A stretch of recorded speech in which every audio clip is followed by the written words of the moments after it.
D'ici, de ce paradis condamné à l'expulsion, à la déportation, de cette hébétude de terre oubliée par le destin et recueillie par la terreur, par la mort, sous ce chien de soleil qui nous consume la vie à petit feu et nous pousse à nous battre, même à bout de force pour ce peu qui nous reste. D'ici, de cette Thèbes verte, vide, assiégée par le crime et par l'impunité, où ces Antigones se livrent corps et âme à leurs bourreaux pour recevoir leur Polynice. Desde aquí, desde esta Tebas verde, vacía, sitiada por el crimen y la impunidad, donde sus Antígonas entregan el alma y el cuerpo a sus verdugos para volver a mirar a sus Polynices.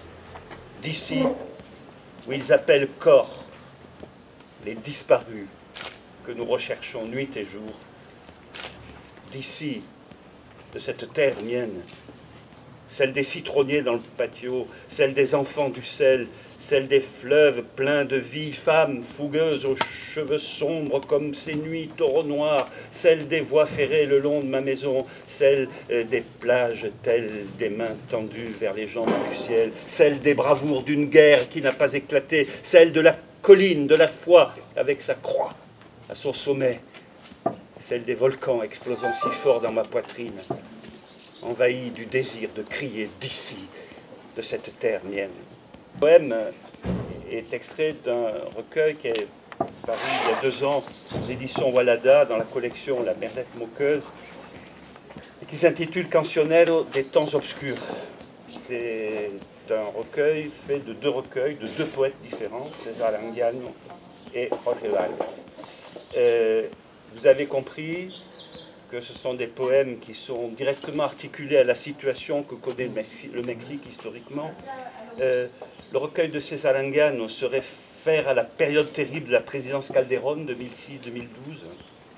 Celui de Jorge Vargas à celle non moins terrible de la présidence Peña Nieto 2012-2018. C'est-à-dire que pendant ces 12 années, au prétexte d'une guerre contre les narcotrafiquants, l'État mexicain, l'armée mexicaine a participé à une forme de répression avec enlèvement, viol collectif, fosses clandestines, etc., etc. Et donc, ce sont ces temps obscurs auxquels Brecht fait référence dans une phrase célèbre. Que nous reste-t-il à faire par les temps obscurs? Il nous reste à chanter les temps obscurs.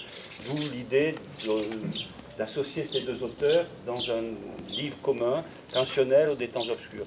Avec Jorge, nous avions pensé que nous lirions aussi des textes de César, donc je vais vous lire un texte de César maintenant.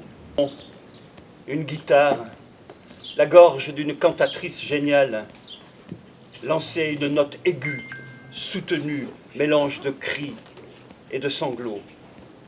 Une note capable de durer des siècles, de traverser époques et frontières. Je voudrais que dans 1000 ans, l'on sache ceci. Bien qu'à genoux, nous étions nous de même debout, nous nous dressions devant le châtiment et regardions au fond des yeux, non sans vaillance, nos assassins. Mais qui, quoi d'autre, sinon un violon ou une guitare? Qui, sinon le vent, parlera de nous quand on nous aura vaincus jusqu'au dernier? Pero quién, qué cosa, sino un violín o una guitarra? ¿Quién, sino el viento, hablará de nosotros cuando nos hayan vencido del todo?